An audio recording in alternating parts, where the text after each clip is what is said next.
우리 하나님의 말씀 함께 우리 보도록 하겠습니다. 사도행전 27장을 우리 같이 보죠. 오늘은 우리 27절에서 우리 36절까지만 주님의 말씀을 우리 함께 교독하도록 하겠습니다. 그래요. 우리 저부터 여러분들 돌아가면서 우리 한 절씩 교독하죠. 저부터 읽겠습니다. 열나흘째 되는 날 밤에 우리가 아드리아 바다에서 이리저리 쫓겨가다가 자정쯤 되어 사공들이 어느 육지에 가까워 주는지를 짐작하고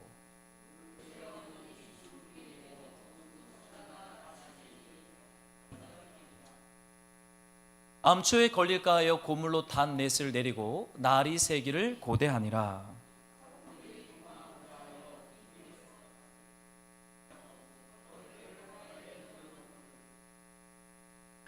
바울이 백부장과 군인들에게 이르되 이 사람들이 배에 있지 아니하면 너희가 구원을 얻지 못하리라 하니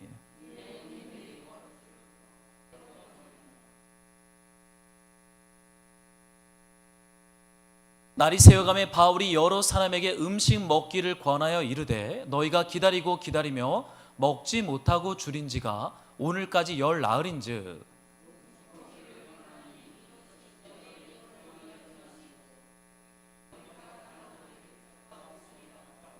떡을 가져다가 모든 사람 앞에서 하나님께 축사하고 떼어 먹기를 시작하매 우리 함께 읽겠습니다. 아멘. 네. 우리 앞뒤 좌우분들과 함께 좀 평화 인사 우리 함께 하겠습니다. 주님께서 일하십니다. 우리 좀 서로 축복하면서 평화 인사 나눌까요? 네, 한 주간 잘 지내셨습니까? 이번 한 주 우리 공동체에 참 이렇게 환우들이 많았던 주간인 것 같아요. 오늘 정은자매 이제 오늘 퇴원이라 우리 모세 형제 퇴원하러 갔고 우리 형규 형제님도 지금 몸이 많이 안 좋아서 오늘 예배 못 오고 몇몇 분들이 이 감기 몸살로 그리고 여러 가지 일들로 오늘 좀 함께하지 못했는데 하나님의 그 치료하심과 은혜가 우리 공동체 가운데 충만하기를 우리 예수님의 이름으로 소망하고 기도합니다. 네, 오늘은 우리 사도행전 27장 계속해서 묵상하고 있는데요. 우리 광풍 속에 준비된 밥상이라고 하는 제목으로 우리 주일 공동체 예배 함께 좀 말씀을 나누고자 합니다. 우리는 지금 3주에 걸쳐서 지금 유라굴로 광풍에 대해서 묵상하고 있습니다. 우리가 오늘 본문의 말씀에서도 유라굴로 광풍 가운데 하나님의 백성들이 어떻게 좌충우돌하며 이리저리 쫓겨가면서 쉽지 않은 시간들을 보내고 있는지 우리 발견하게 돼요. 여러분 좀 질문을 던지게 됩니다. 왜 사도행전은 이 끝자락으로 가면서 이 광풍에 대해서 그리고 광풍 앞에 유라굴로가 파손되는 이 바람과 광풍과 그리고 깨어짐에 대한 주제를 이 끝자락에 놓아놨을까에 대한 질문을 좀 던지게 돼요. 좀 멋있는 이야기를 배치했으면 더 좋았잖아요. 1차, 2차, 3차 전도여행을 마치고 하나님이 역동적으로 일하셔서 땅끝까지 복음이 힘있게 전파됐다 라는 주제의 말씀이 끝자락에 배치되어 있다면 사실 읽는 우리 독자들 입장에서는 아주 흥미진진하게 그리고 소망과 믿음 가운데 이 본문의 말씀을 대할 수 있을 것 같아요. 그런데 오늘 본문의 말씀에는 바람과 깨어짐의 이야기가 이 사도행전 끝자락에 위치해 있습니다. 여러분, 성령을 받은 교회와 땅끝까지 가서 복음을 전하고자 하시는 하나님의 이야기, 이 여정 속에 이 광풍과 이 깨어짐이라고 하는 주제가 도대체 우리에게 어떠한 메시지를 주고 있냐라는 것입니다. 전 이 말씀 묵상하다가 참 고민했어요. 왜 이렇게 광풍이냐? 이 광풍이라는 주제와 흔들림 그리고 깨어짐이라는 주제의 말씀을 묵상하다가 이러다 진짜 광풍만 나는 거 아닌가? 이거 진짜 흔들리는 거 아니야? 이러다 깨지는 거 아니야? 그런 생각이 좀 들어요. 그렇잖아요. 전 축복과 언약에 대한 말씀들을 힘있게 이 본문이 주면 좋은데 우리는 이 본문을 그냥 있는 그대로 대합니다. 광풍이 찾아왔고 그 광풍이 하나님의 백성들의 삶을 흔들고 있고 거의 깨질 지경까지 이끌고 있다. 이게 도대체 창세전에 구원하기로 작정한 하나님의 언약 백성들에게 이 말씀이 어떠한 의미와 메시지를 가지고 있냐라는 거예요. 여러분 기억하십시오. 창세전에 구원하기로 작정한 이들을 하나님께서 이러한 방식으로 구원해 가시는 것에 대해서 하나님이 여러 가지 그림과 상황의 언어들로 설명하고 있다는 것입니다. 여러분, 바람과 강풍은 단순한 고통과 고난의 바람이 아니고요, 이 성령의 바람이 불어서 각 사람 위에 하나님의 약속의 말씀이 실제가 되게 하시는, 즉 구원을 받게 하시는 하나님의 증언 사역이 이 광풍 속에 담긴 이 메시지인 건 분명해요. 여러분, 하나님이 증언하십니다. 하나님이 선교하세요. 여러분, 우리가 전도하거나 선교하기 이전에 하나님이 힘있게 증언하고 선교합니다. 어떻게 해요? 한 사람이 창세전에 하나님이 계획한 그 한 사람이 예수 앞에 돌아와 구원받도록 하나님이 간절함을 가지고 몸부림치며 기도하며 성부, 성자, 성령 하나님이 동역하면서 그렇게 우리를 구원해 가신다. 그 메시지가 광풍과 흔들림과 깨어짐이라고 하는 오늘의 본문 속에 힘있게 울려 퍼지고 있는 것이죠. 오늘 본문이 이렇게 시작을 합니다. 한번 여러분들이 27절의 말씀을 같이 좀 읽어봤으면 좋겠어요. 함께 시작.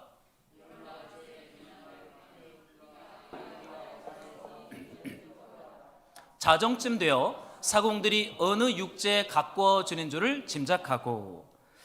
여러분, 하나님께서 보낸 바람인지 아니면 그 불어온 바람을 통해서 하나님이 역사하는 건지는 정확하게 우리는 잘은 모르겠지만, 분명한 것은 광풍 때문에 이 배에 탄 276명의 사람들이 어떻게 여러분 가고 있어요?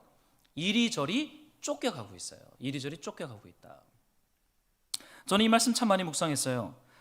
유라굴로 광풍, 그 바람에 의하여서 사람들이 쫓김을 당합니다. 여러분, 바람은 추격하고 배에 탄 사람들은 그 바람을 피해서 도망치고 있어요. 추격자와 도망치는 자, 쫓는 자와 쫓김을 당하는 자가 오늘 본문 속에 나오고 있습니다. 여러분, 그들이 어떻게 쫓겨가고 있습니까? 저는 이 배에 탄 사람들을 묵상하다가 마치 이 바람의 삿발을 잡고 이 사람들이 씨름하는 것 같아요. 누가 이기나? 이 바람을 이겨야 되는데 바람은 이 사람들을 놓아주지 않습니다. 이 바람과 삿발을 잡고 힘있게 싸우는 276명의 사람들을 보게 돼요. 야곱의 씨름을 여기서 보게 되는 거죠. 여러분, 언제 이 피곤한 싸움이 끝이 날까요? 한쪽이 져야 끝납니다. 여러분, 싸움은요, 한쪽이 져야 끝나는 거예요. 둘 다 이길 수 없어요. 그러나 분명한 것은 이 바람을 이길 수 있는 사람은 없다는 거예요. 바람에 의하여 완전히 잡힐 때 쫓겨가는 그 피곤한 삶은 끝이 나고 하나님이 약속한 고요한 안식이 싸움에 진 사람들의 삶에 찾아오겠습니다. 여러분, 이 바람에 져야 돼요. 이들이 이리저리 쫓겨가면서 바람의 삿발을 잡고 싸우고 있어요. 여러분, 어떠세요? 요즘 어떤 것에 삿발을 잡고 여러분 한번 이겨보려고 싸우고 있습니까? 근데 그 싸움이 하나님이 걸어온 싸움이라면 우리는 잠깐 스탑하고 묵상하고 기도하고 잠깐 질문할 필요가 있는 것 같아요. 저는 이 유라굴로 광풍을 묵상하다가 요나 선지자 생각났어요. 저는 요나를 참 좋아하는데요, 진짜 구약에 있는 선지자 중에 진짜 독특한 인물입니다. 여러분, 요나 이름도 이상해요. 요나 이름도 이상한데 그 삶도 이상합니다. 여러분, 요나는 하나님의 낯을 피하여 도망치는 선지자예요. 여러분, 하나님의 선지자가 하나님의 얼굴 보기 싫다고 도망을 칩니다. 여러분, 누구 얼굴 보기 싫어 도망친 적 있으세요? 왜 그 사람 얼굴 보기 싫으세요? 여러분, 얼굴을 보면 뭐가 있습니까? 얼굴을 이렇게 부부들끼리 이렇게 잘 보잖아요. 잘 안 보십니까? 잘 안 보죠. 요즘 뭐 넷플릭스 보라, 뭐 이렇게 핸드폰 보느라 봐야 할 얼굴들을 잘 안 봅니다. 근데 여러분, 진짜 보기 싫은 사람의 얼굴을 보기 싫으면 도망을 치죠. 근데 그 얼굴에 뭐가 있어요? 입이 있습니다. 그 입에서 무엇이 흘러나옵니까? 말씀이 흘러나와요. 여러분, 요나가 하나님의 낯을 피하여, 하나님의 얼굴을 피하여 도망쳤다라는 건요, 그 하나님의 입에서 나오는 그 말 듣기 싫다는 거예요. 여러분, 만약에 여러분이 제 얼굴 보기 싫으면 어떻게 되겠어요? 설교 안 들립니다. 안 들려요, 여러분. 아무리 진리와 아무리 막 360을 금식 기도하고 설교를 준비하고 선포해도요, 제 얼굴 보기 딱 싫어지잖아요. 그럼 그때부터 말씀 안 들리는 거예요. 그때는 어떻게 해야 돼요? 도망쳐야 할 때입니다. 그런 일이 없기를 저는 축복합니다. 제가 진짜 싫어했던 교수님 한 분 계세요. 주옥 같은 성경을 가르쳤던 교수님입니다. 근데 저는 그분 얼굴이 보기 싫으니까 그 말씀이 안 들리더라고요. 힘들었어요. 그 한 학기를 버티는데 힘이 들었습니다. 그분이 우리에게 고린도전서를 가르쳐 줬는데 그 수많은 말씀들을 막 풀어내도 이게 들리질 않아요. 왜요? 저 교수님이 싫어가지고. 참 교수님 성품이 참 힘들었거든요. 같이 밥 먹기도 힘들었어요. 근데 진리의 말씀을 들으려니 아주 한 학기를 그 얼굴 피하려고 도망치느라 힘든 적이 있습니다. 여러분, 요나는요, 하나님 얼굴 보기 싫어서 도망을 쳤어요. 근데 여러분 기억하십시오. 선지자가 한 명이에요. 하나님 보기 싫다고 도망친 선지자예요. 그럼 하나님은 어떻게 하시면 돼요? 다른 선지자 쓰면 돼요. 요나 됐다. 그러고는 다른 선지자를 일으켜서 그에게 말씀하시고 그 말씀의 일을 맡기면 됩니다. 그런데 여러분, 하나님께서 어떻게 하세요? 요나서에 참 독특한 말씀이 나와요. 한번 여러분들이 좀 읽어주시겠어요? 시작.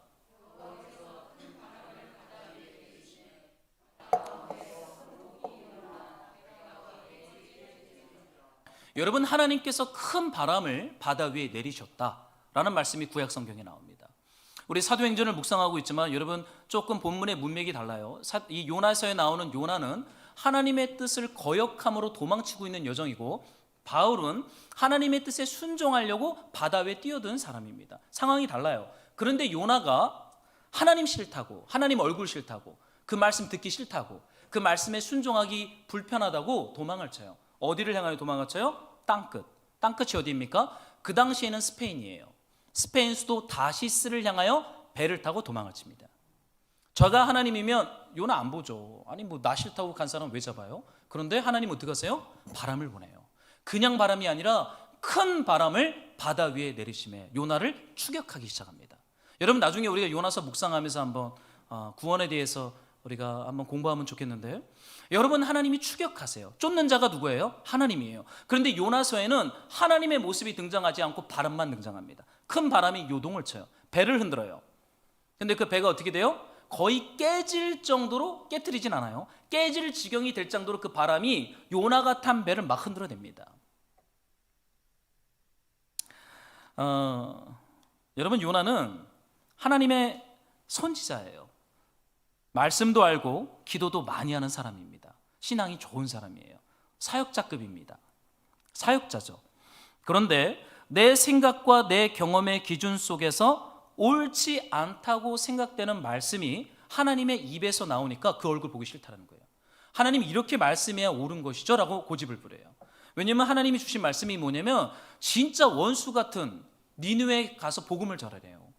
여러분, 니느웨는 북이스라엘 왕국의 원수입니다. 어떻게 원수한테 가서 평화와 사랑의 복음, 용서의 복음을 전해요? 그러고 싶지 않잖아요. 그러니까 이거 하나님 말씀 아니라는 거예요. 그러니까 하나님 얼굴 보기 싫어서 도망을 칩니다. 여러분, 이것이 우리 인간입니다. 여러분, 인간에게 너무 많은 걸 사람에게 기대하지 마세요. 그리고 너무 많이 실망하지도 마세요. 본래 인간은 그래요. 하나님 얼굴 보기 싫으니까 그 말씀도 듣지 않아요. 하물며 여러분, 사람에게 어떻게 했어요? 저 사람 얼굴 보기 싫으면 그 사람 말 안 듣습니다. 이게 인간이에요. 그런데 하나님께서 바람을 보내셔서 요나를 쫓습니다. 여러분, 바람결에 실린 하나님의 목소리로 하나님 뭐라고 말씀하세요? 돌아오라는 거예요.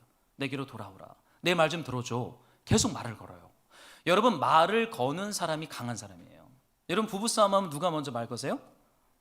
아내가 먼저 말을 거십니까? 남편이 먼저 걸습니까?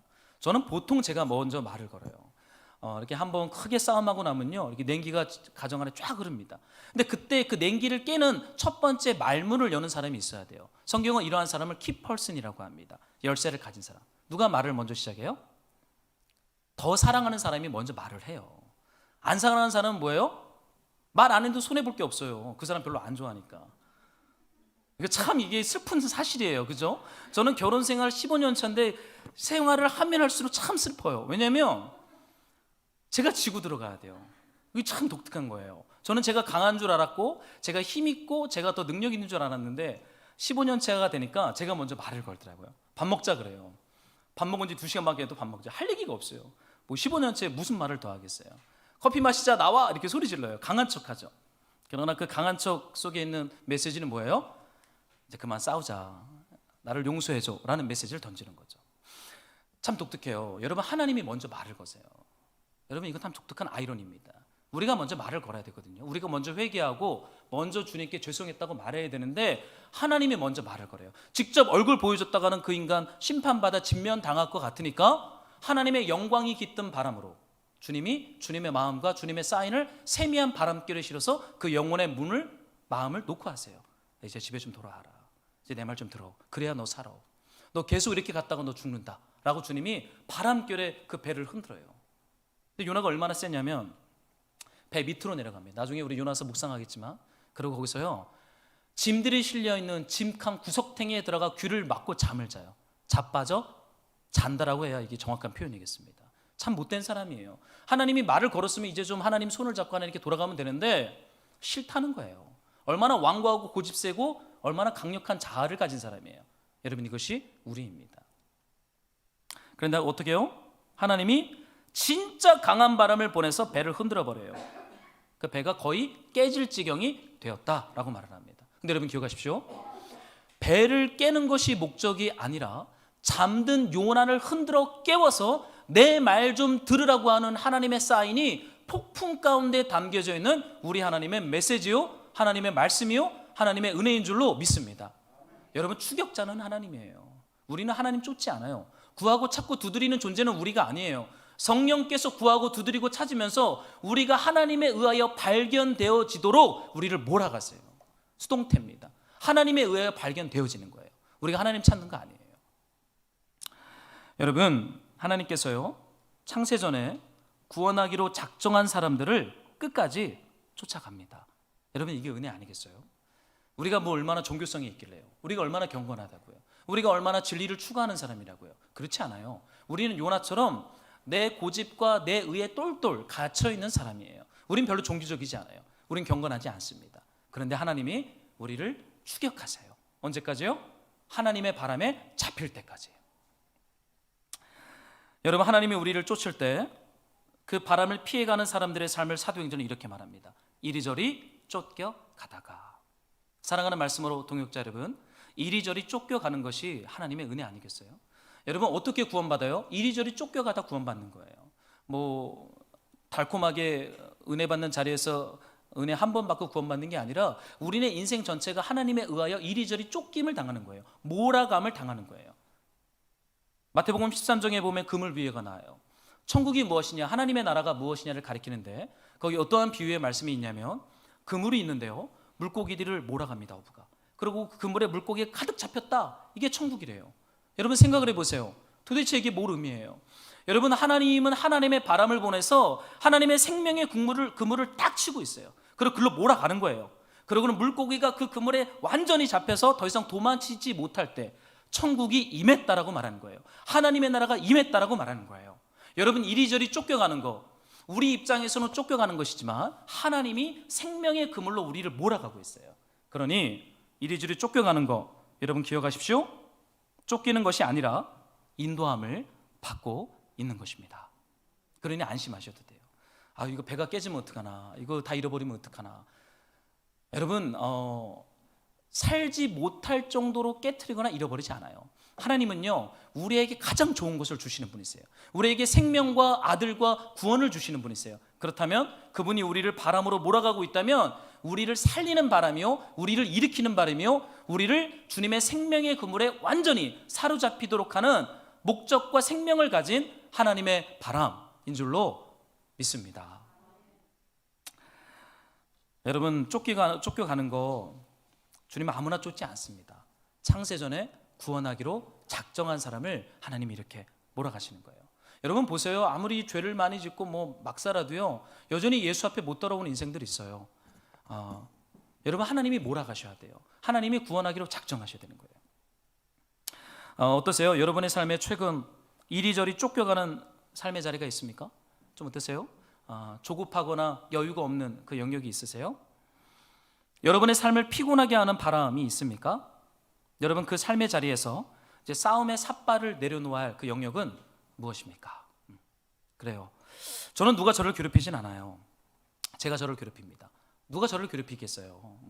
이제는 교회 개척했고 어느 누구도 저를 컨트롤하지 않잖아요. 이제는 제가 스스로 결정하는 삶을 살아야 돼요. 예전에는 부목사 때는 출근과 퇴근 시간이 있었어요.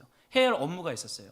퇴근하기 전에 업무 리스트를 작성해서 담임 목사님에게 스카이프로 보내야 했어요. 그 하루 업무를 시간대별로 우리는 이거를 작성해서 보고했습니다. 그러니 삶이 붙잡혀지죠.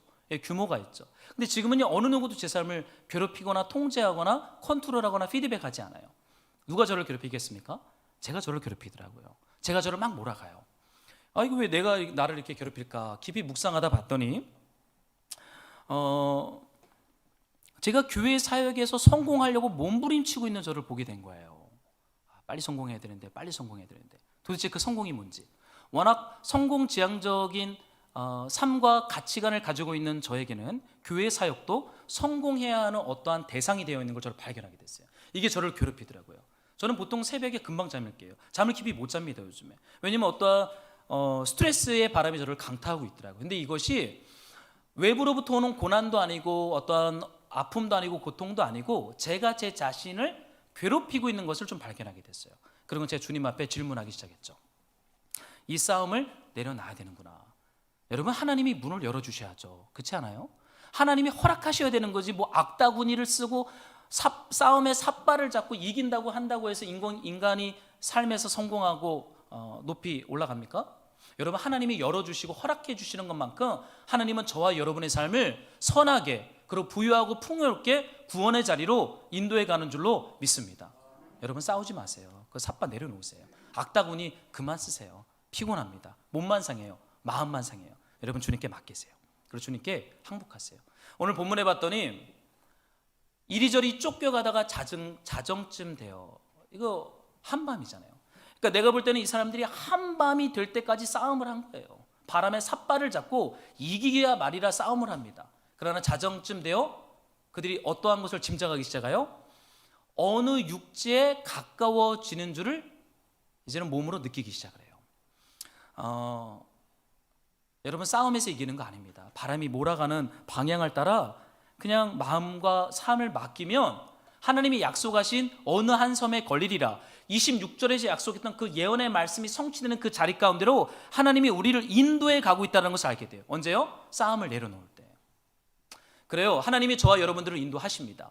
그러니 그 하나님을 바라보면서 이 바람결에 불어오는 이 추격하시는 하나님의 사랑 앞에서 완전히 사로잡히고 붙잡히는 이 은혜의 시간들이 되기를 주의 이름으로요 소망합니다.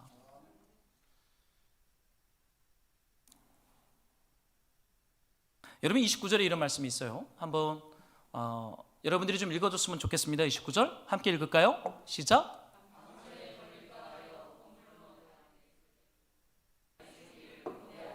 네, 바람결에 이들이 이리저리 쫓겨갑니다. 근데 이제 어떠한 위기가 앞에 있어요? 암초를 만나요.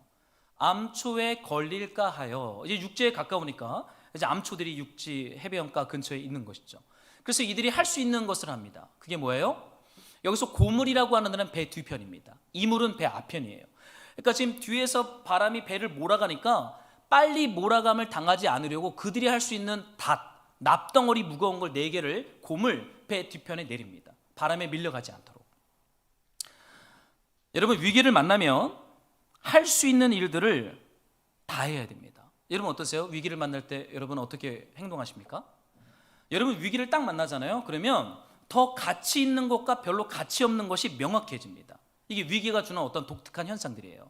저도 위기를 만났을 때는요, 진짜 가치 있는 것과 있어도 그만 없어도 그만인 것이 분명하게 구분되어져요. 있어도 그만 없어도 그만인 건 다 팝니다. 다 팔아서 이 위기를 막는 데 사용하죠. 저 교회 개척할 때 뭐 여러 가지 뭐 인테리어 비용이나 보증금 필요할 때 다 팔았어요. 애들 돌반지까지 싹 다 팔았어요. 왜요? 가치가 없으니까. 이 위기 앞에서 뭐가 가치가 있어요? 분명히 하나님이 허락하신 이 교회 개척이라고 하는 분명한 목표가 있으니까 이 목표를 위해서 별로 가치 없는 것들은 다 던져버립니다. 다 팔아요. 싸게 다 팔아버렸어요. 그 당시에 있었던 뭐 옷, 책들, 제가 책들이 굉장히 많았거든요. 근데 책을 어떻게 팔았냐면 출판단지에 가면은 블루클럽이라고 하는 헌책방이 있습니다. 제가 책들을 4-5박스를 다 모아요. 그래 가서 그 책을 팝니다. 얼마 받았냐면 15만 원. 그게 이제 인터뷰에 쓰는 거예요. 가지고 있는 건 싹 다 팔았어요. 선물 받았던 그 좋은 잠바 하나 있어. 그것도 당근에다 팔고 다 파는 것이에요. 왜요? 별로 가치가 없으니까. 위기를 만나면요, 진짜 가치 있는 것이 명확하게 드러나요. 그렇지 않으세요, 여러분? 뭘만 안 팔면 돼요? 마누라랑 자식만 안 팔면 돼요. 그리고 다 팔아야 돼요. 그래서 이 위기를 막아야 돼요. 그렇지 않습니까? 그러니까 이 사람들 다 팔잖아요.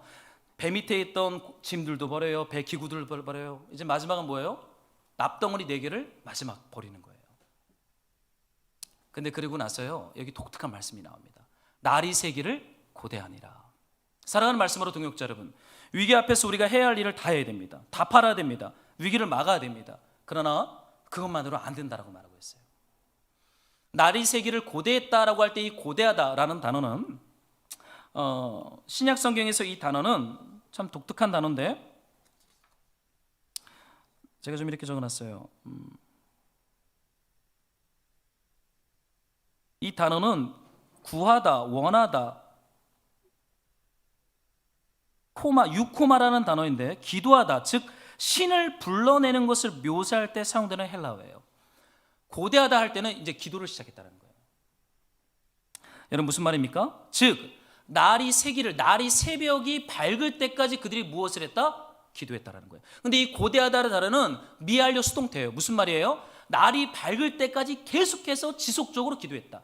기도를 한 번 하고 끝낸 것이 아니라 날이 셀 때까지 계속 기도했다 라는 문법을 가지고 이 단어를 사도행전에 의도적으로 기록하고 있어요. 여러분 위기 속에서 해야 할 가치 있는 모든 걸 다 해야 합니다. 그러나 진짜 해야 할 중요한 한 가지가 남아있어요. 그것은 새벽이 올 때까지 계속해서 기도하는 것입니다. 여러분 이것을 놓치고 있다면 이거 붙잡으셔야 돼요. 팔 거 다 팔고 정리할 거 다 정리하셔야 돼요. 그러나 진짜 중요한 것은 새벽이 올 때까지 기도를 멈추지 않는 거예요. 여러분 광풍 속에서 주님이 이걸 가르치는 것 같아요. 여러분 기도는 기도학교에서 배우는 거 아닙니다. 무슨 뭐 중보기도학교, 무슨 학교 이런 스쿨에 가서 기도를 배우는 게 아니에요. 하나님은 기도를 광풍에 밀어 넣은 사람들을 통해서 그들에게 기도를 가르치십니다. 여러분 우리네 삶에 어떤 광풍이 불잖아요? 그럼 그때는 기도할 때예요. 기도를 적극적으로 가르치세요. 적극적으로 새벽이 오는 것을 기도로 기다려요. 여러분 기도하는 사람들이 힘이 없고 무력해 보이세요? 그렇지 않아요. 그들은 적극적으로 하나님의 말씀이 성취될 것을 기다리고 있는 거예요. 저는 여러분들의 삶의 자리에 이 배 위에서 우리에게 가르치시는 이 기도의 권세가 이 광풍을 통과하면서 기도가 일상이 되고 기도가 삶이 되는 이 신비를 배우시기를 우리 주의 이름으로요 정말 축복합니다.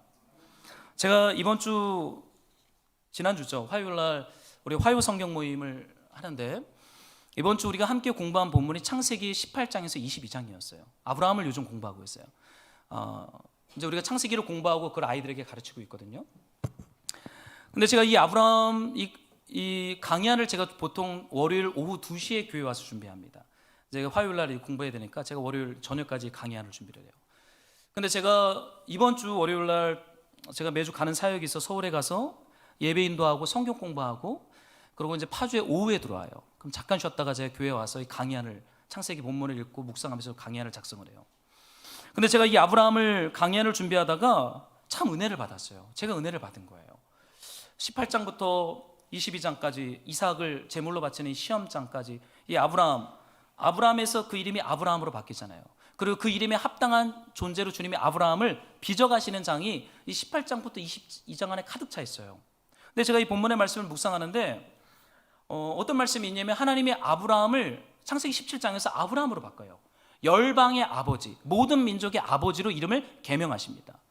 여러분 중요한 건 그거죠. 이름만 바뀌는 것이 하나님의 행하심이 아니라 그 이름에 걸맞는 성품과 태도와 삶의 가치와 우선순위를 가진 진짜 아브라함으로 하나님이 아브라함을 빚어가세요. 이게 구원이잖아요. 그렇죠?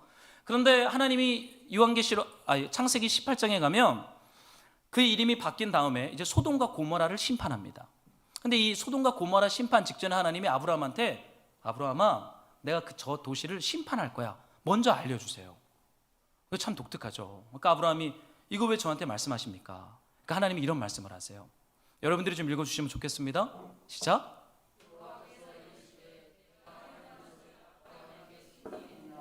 저는 이 말씀 보다가요 하나님이 어떤 하나님을 하는 일을 하실 때 반드시 아브라함에게 먼저 알려주겠다는 거예요. 아브라함을 인정하세요. 아브라함을 동역자로 대우하세요. 그러니까 이 말씀이 있은 다음에 아브라함이 이제 기도를 하기 시작해요. 주님 소돔과 고모라를 심판하지 말아 주십시오. 50명만 있으면 40명만 있으면 20명만 있으면 10명만 있으면 계속 기도해요. 하나님의 심판이 보류되도록 이 아브라함이 온 마음을 다해서 기도합니다. 근데 중요한 건 뭐예요? 그 도시가 심판당하든 말든지 아브라함에겐 별로 이익이 없어요. 내게 이익이 되지 않는데도 아브라함이 하나님의 마음을 따라 기도하기 시작해요. 저는 이 말씀 묵상하다가 이게 아브라함이구나. 이게 아브라함이 받은 복이구나. 이것이 진정한 그 이름에 합당한 태도와 삶을 가진 언약 백성의 열매구나. 이거 발견하게 됩니다. 계속해서 쭉 이렇게 이 사건들이 이어가다가 창세기 20장에 보면 아브라함이 그랄 땅에 내려가요. 근데 거기서도 아브라함이 자신의 연약함을 드러냅니다. 그 연약함이 뭐예요?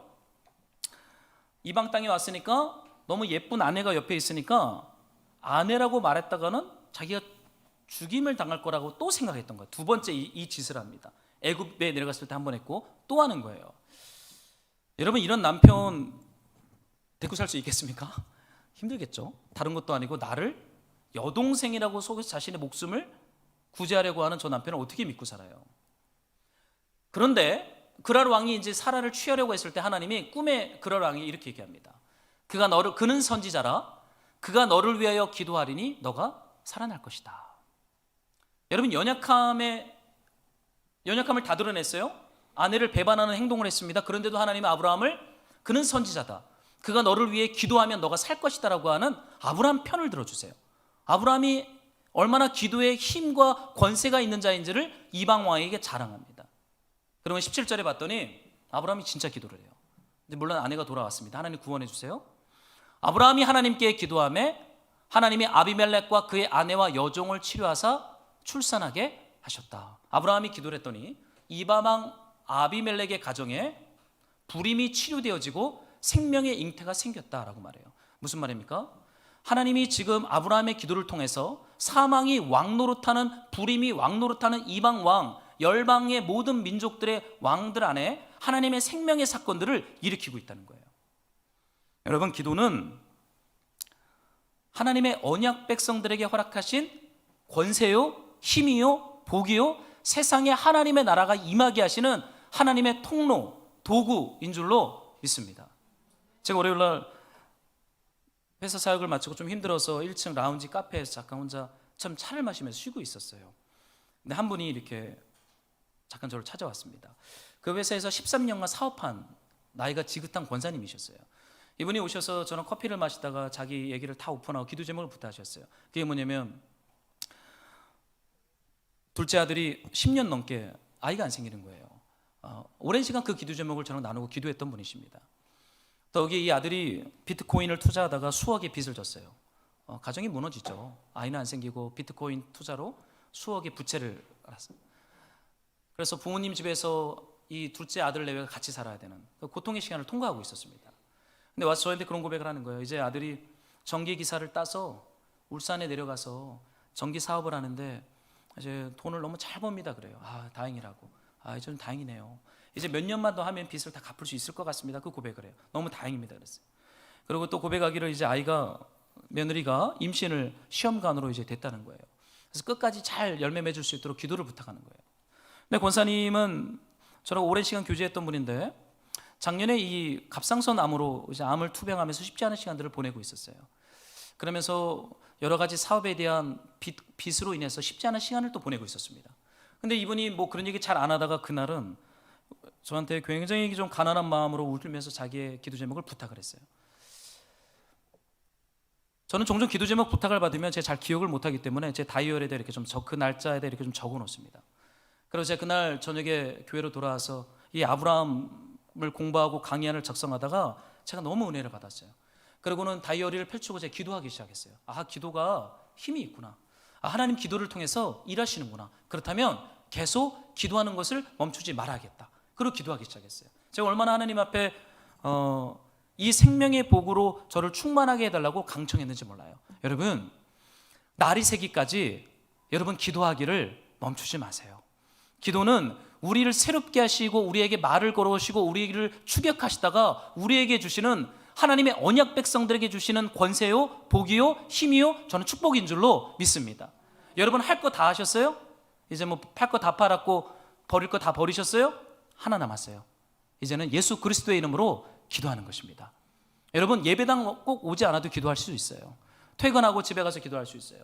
이제는 스마트폰 얼마나 잘 돼 있어요. 기도 음악 귀에 딱 꽂고 기도하는 거예요. 말씀을 소리내어 읽으면서 기도하는 거예요. 그러다 보면 그 기도가 여러분 어둠을 깨고 나침반이 없어도 그 길로 하나님이 인도하시고, 근데 재미난 것은 하나님이 그 기도하는 사람들을 통해서 일하기로 작정했다는 거예요. 여러분 그 배 276명 탔어요. 다 기도했을까요?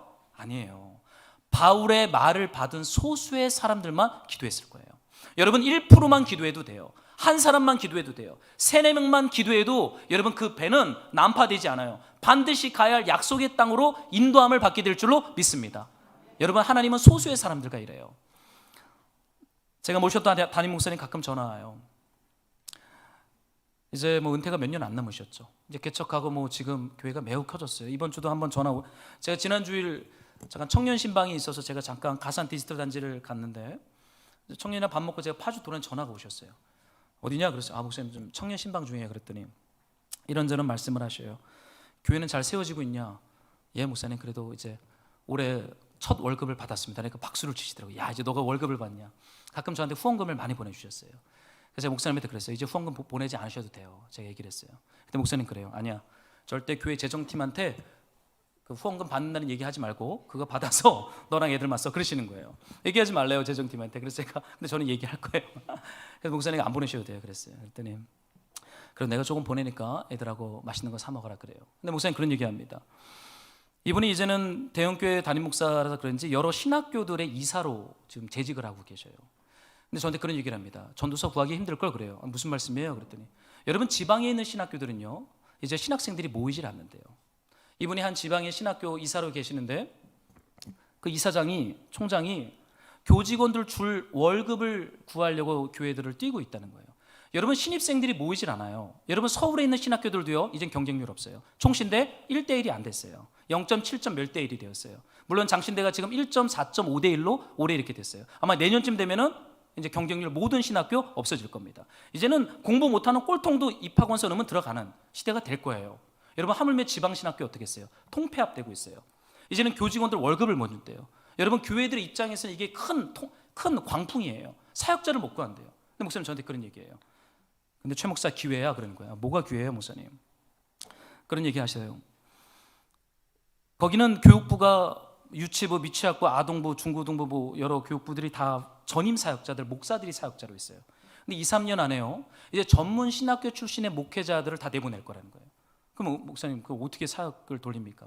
이제는 평신도들이 준비가 되어서 풀타임 사역자로 다 쓴다는 거예요. 저한테 그런 얘기를 하세요. 그래서 제가 그 얘기를 쭉 들으면서 참 뭐 좀 앞서가긴 앞서가신다 목사님. 어른은 어른이다. 제가 그런 고백을 했지만 여러분, 사실 광풍이 불 때는요 우리가 옳다고 생각하고 당연하게 했던 모든 것들을 다 흔들어 버려요. 여러분, 그거를 옳다라고 생각해서 그 길을 가는데요 광풍이 불잖아요. 그 옳은 길이 아니에요. 그거 선택했다가는 망합니다. 완전히 모든 것이 다 바뀌는 시스템과 새로운 시대가 오고 있어요. 그때는 어떻게 해야 돼요? 여러분, 기도해야 되는 거예요. 하나님 앞에 기도해서 하나님의 인도함을 받아야 돼요. 하나님이 가라고 하는 방향으로 가야 돼요. 이게 전문가들이 볼 때는 글로 가면 죽는데요 하나님이 말씀하신 대로 가면 전문가들은 아니라고 말할 거예요. 그럼에도 불구하고 하나님이 마음을 주셨고 말씀하셨으면 그 길을 투벅투벅 순종함으로 걸어가야 돼요. 거기에 살 길이 있고 하나님이 우리를 선하게 인도하시는 그 약속의 땅이 있는 줄로 믿습니다. 소망이 생기더라고요. 여러분, 세상이 어렵다고 합니다. 광풍이 분다고 해요. 기억하십시오. 새로운 하나님의 기회이고 하나님의 인도함이 있는 분명한 선명한 뜻이 있는 시간인 줄로 믿어요. 저는 여러분들 계속 기도하기를 소망해요. 그런데 이 기도하는 사람들이 있는데요 한 부류에는 이런 사람들도 있더라고요. 저는 이 말씀 읽다가 참 웃었어요. 한번 여러분들이 30절을 좀 한 번 더 읽어주세요. 시작.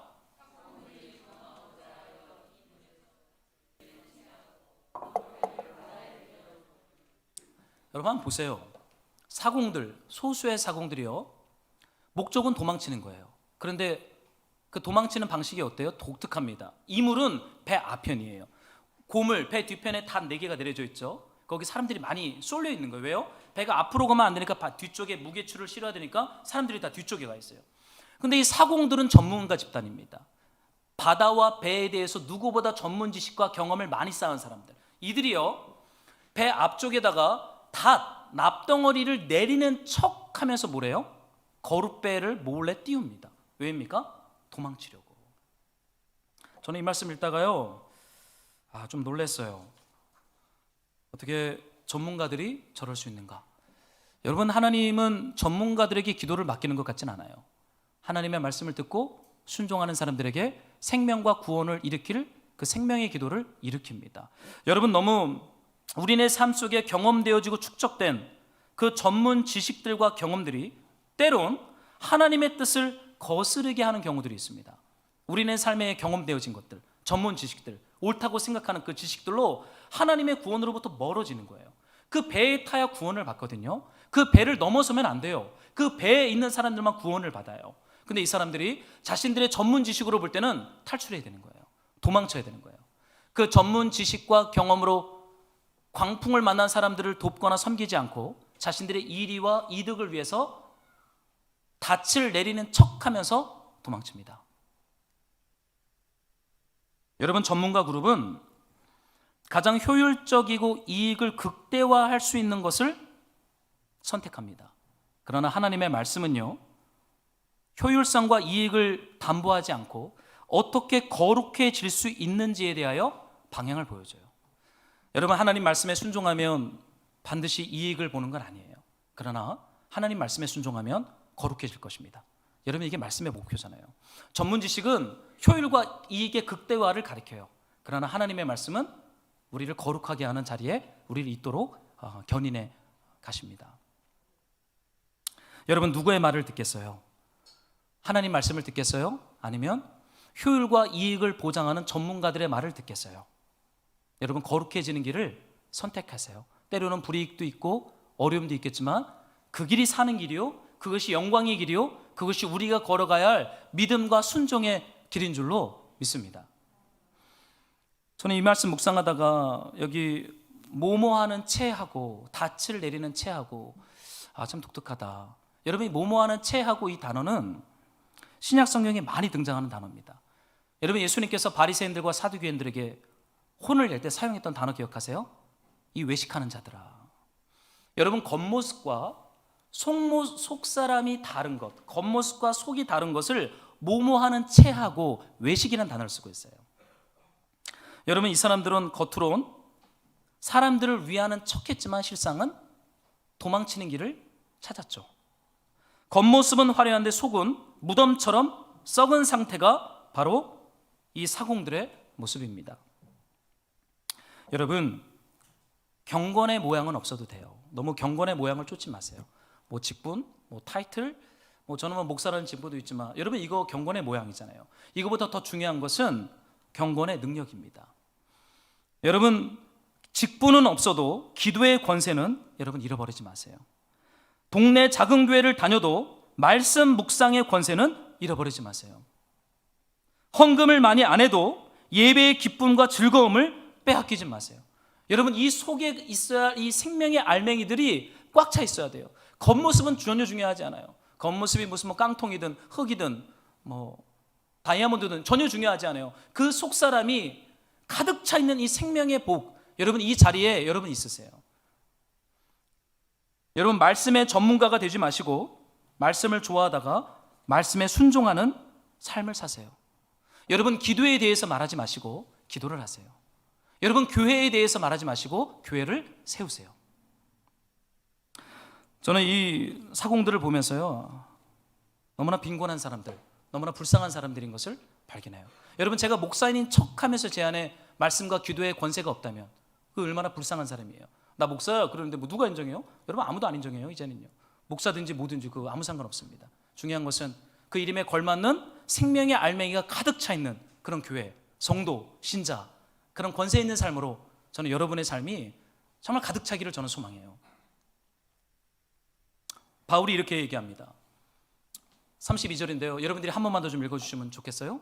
함께 시작. 네, 바울이 말해요. 저 거룻줄을 끊어버려라. 저거 타고 거룻배 타고 갔다가는 다 죽어. 구원받지 못해. 그러면서 바울이 군인들에게 저 거룻줄을 끊어버리라 라고 말하고 있습니다. 사랑하는 말씀으로 동역자 여러분, 우리 삶의 구원을 위하여 끊어져야 할 거룻줄이 무엇입니까? 여러분 좀 묵상해 보면 좋겠어요. 여러분의 삶에 하나님을 더 사랑하고 그 말씀을 더 깊이 묵상하고 순종하는 것을 방해하는 여러분 그 거룻줄이 뭐냐고요. 우리 안에 외식하게 하고 모모인 척 모모인 채하게 만드는 여러분 그것이 무엇입니까? 하나님께서 말씀하세요. 그 거룻줄을 끊어버리라.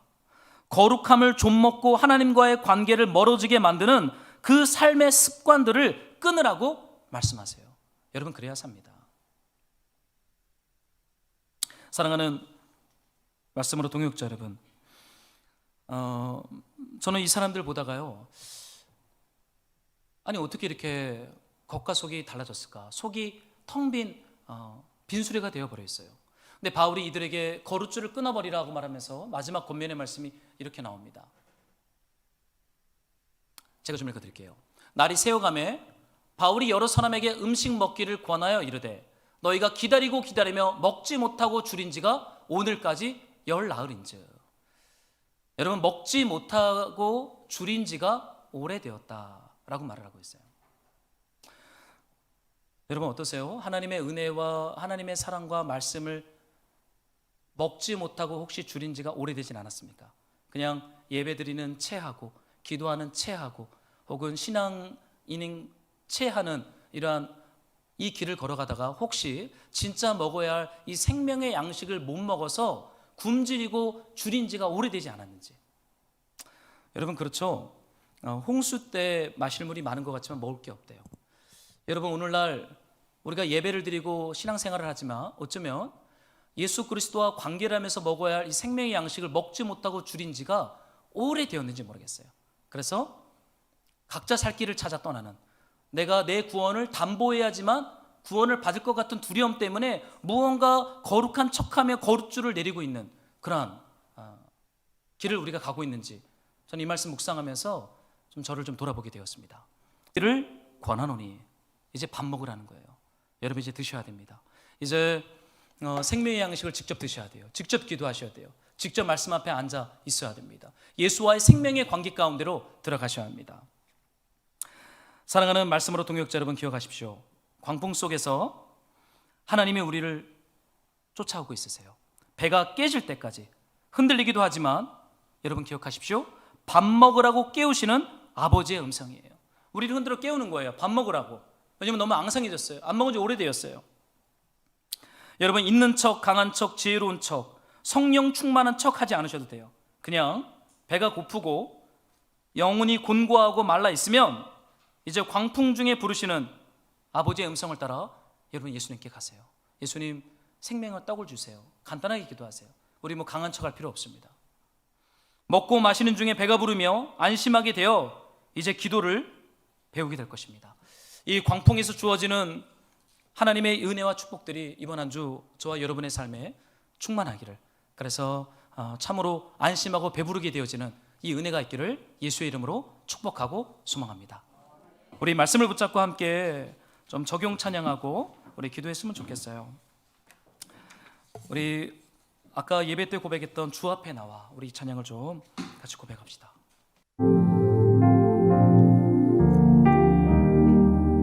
우리 이 찬양 들으면서 우리 함께 좀 기도합시다. 주 앞에 나와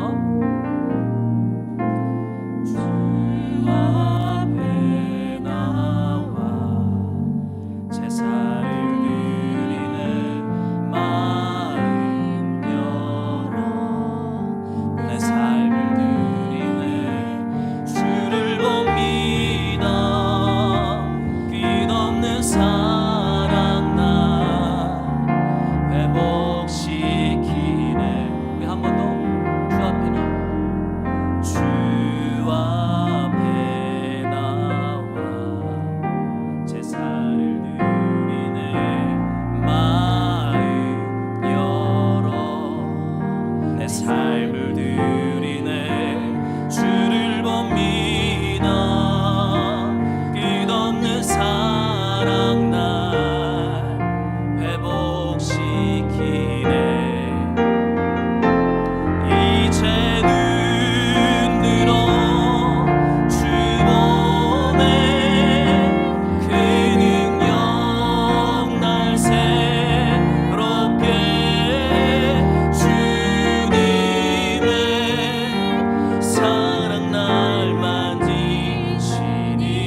하시는 우리 하나님의 임재요 사랑입니다.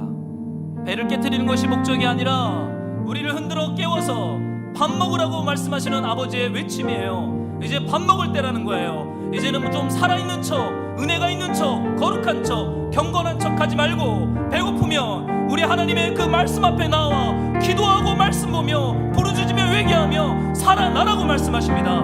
여러분, 이 하나님 아버지의 폭풍 같은 말씀의 초청 앞에 우리가 믿음으로 반응합시다. 주님, 저를 살려주시옵소서. 말씀과 성령으로, 주님의 성령과 기도로, 하나님의 사랑과 임재로 우리를 배부르게 하시고 앙상하게 말라 비틀어진 뼈 위에 하나님의 살이 붙게 하여 주시옵소서. 우리 기도합시다. 우리 기도하며 나아갈까요?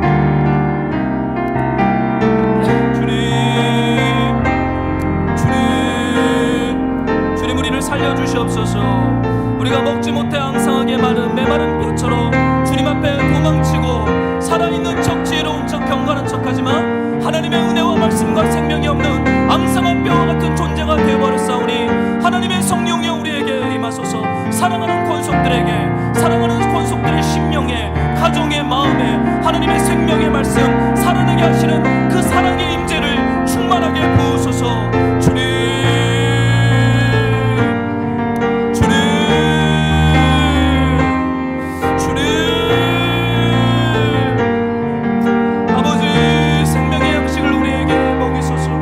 하나님의 그 말씀의 양식을 우리에게 먹으소서.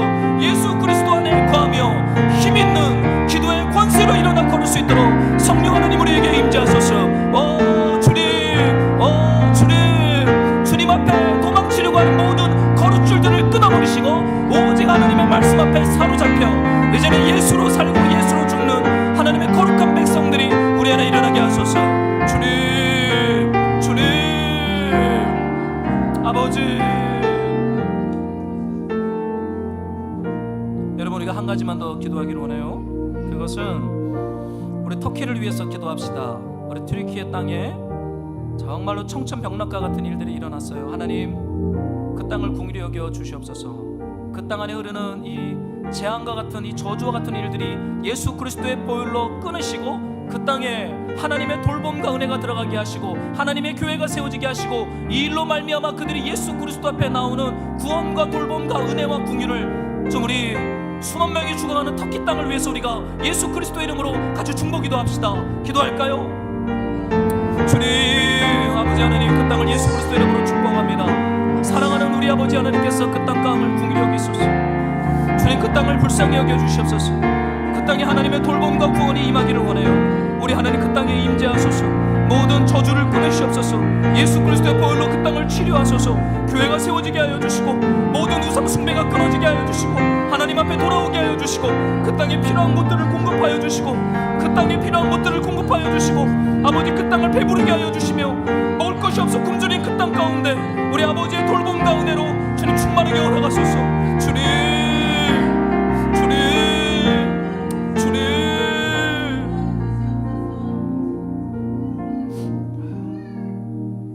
아버지 하나님, 우리가 경건한 척하는 것도 힘들고 믿음이 있는 척하는 것도 힘들고 지혜로운 척하는 것도 힘드오니 아버지, 우리에게 생명의 양식으로 먹지 못해 공고한 우리의 영혼과 삶을 생명의 말씀과 임재로 배부르게 하여 주시옵소서.